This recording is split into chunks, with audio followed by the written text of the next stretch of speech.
Hair wash કર્યા પછી તરત જ 2 દિવસમાં તમારા હેર એકદમ ઓઇલી થઈ જાય છે. તો કોંગ્રેચ્યુલેશન, કેમ કે તમે ખોટું શેમ્પુ યુઝ કરો છો.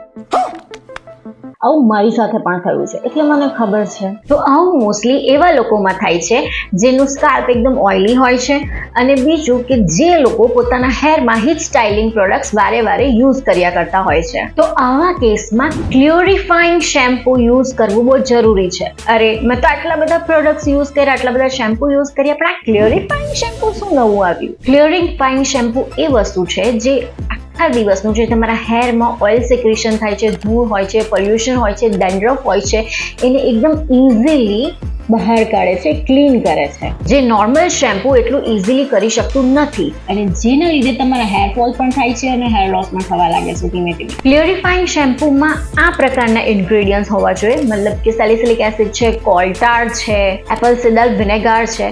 તો આવા બધા ઇન્ગ્રેડિયન્ટ્સ એ સ્કાલ્પને ક્લીન કરવામાં હેલ્પ કરે છે. તો બીજી એક મેઇન વસ્તુ યાદ રાખવા જેવી કે જે ક્લોરીફાઈંગ શેમ્પુ છે એ આપણે નોર્મલ શેમ્પુ સાથે ઓલ્ટરનેટ યુઝ કરી શકીએ છીએ. મતલબ કે જે ક્લોરીફાઈંગ શેમ્પુ છે 10 ડેઝે એકવાર કાં તો વીકલી એકવાર એ રીતે જ યુઝ કરવું જોઈએ. તો મારો વિડીયો પસંદ આવ્યો હોય તો લાઈક જરૂર કરજો, શેર કરજો, અને મારા પેજને ફોલો કરવાનું નહીં ભૂલતા. બાય.